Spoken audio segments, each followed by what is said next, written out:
Payne had started going to a different church with his high school friends than we go to. So on Sunday morning, January 19th, Mark's lifting weights in the basement, and I'm just getting out of the shower because we're getting ready to go to our church service. Why Payne had left the house about 15 minutes earlier to go to a different church with his friends from high school. And that morning got interrupted with the phone call that every parent dreads. He'd been in a low-speed car accident, and thankfully the Sugar Creek Township folks brought him to our hospital, where we are fully set up to do acute neurosurgical interventions as well as a very high level of neurocritical care. I think the fact that he ended up here initially definitely impacted his survival and his outcome.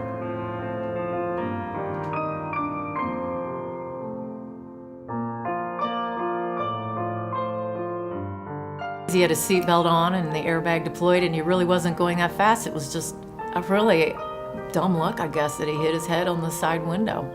And the initial concerns that were relayed to me was that due to the magnitude of the insult to his brain, his prognosis for survival and or a positive outcome, positive functional outcome, was pretty dim. The worst part was walking in and seeing his letter jacket cut up on the floor and a bag with blood all over it. And his clothes, that was the first thing I saw. And then I look at him, hooked up to a million machines. It was gut-wrenching at that point. When I saw him, it was a 17-year-old kid that was otherwise physiologically normal, healthy, an athlete, and young. And I thought to myself that of folks that have traumatic brain injuries, even severe ones, if somebody is going to have a good outcome, it would be this kid.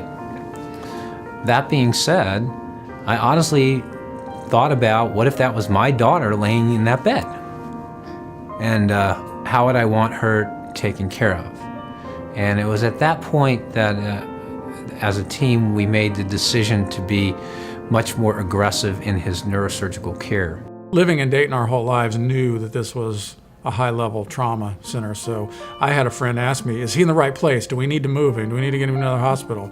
I said, no, this is the best in town. And so that makes it easier because I trusted them.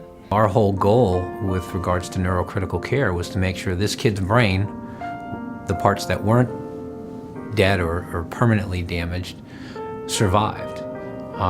So we initiated a protocol where he was maximally sedated, where we used hypertonic saline or concentrated salt water to help bring down his intracranial pressures, and a lot of tender loving care over the course of his stay until that pressure stabilized as the swelling went down in his brain. So that's when I realized that our son was going to make it.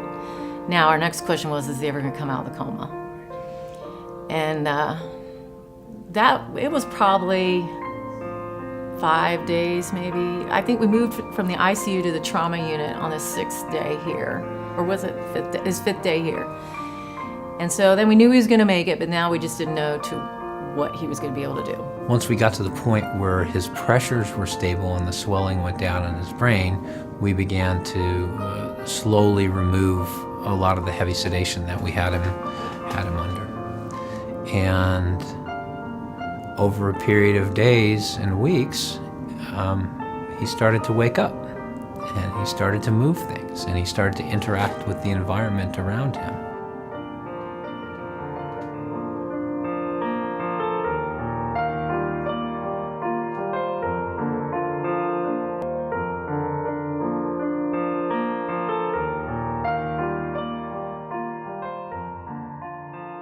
Dr. Beanie, when we showed him what Payne could do with his hands, and he was overwhelmed to the point there was a tear go down his eyes. He just said, I saw his scan. I can't believe he's doing this quick. I hope to just continually get better and then eventually be back to how I was before the accident.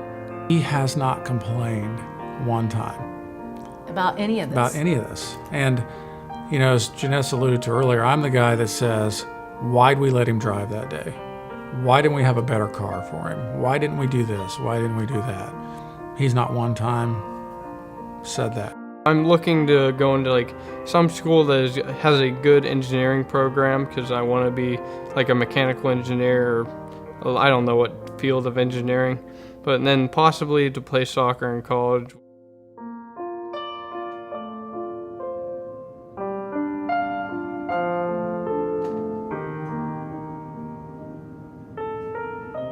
This kid was surrounded by people that loved him.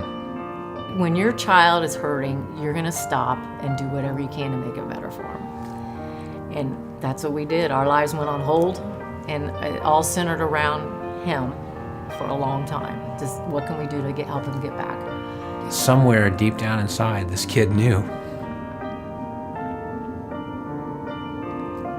that he needed to survive, not just for himself, but for the people that loved him. And I think it makes all the difference in the world.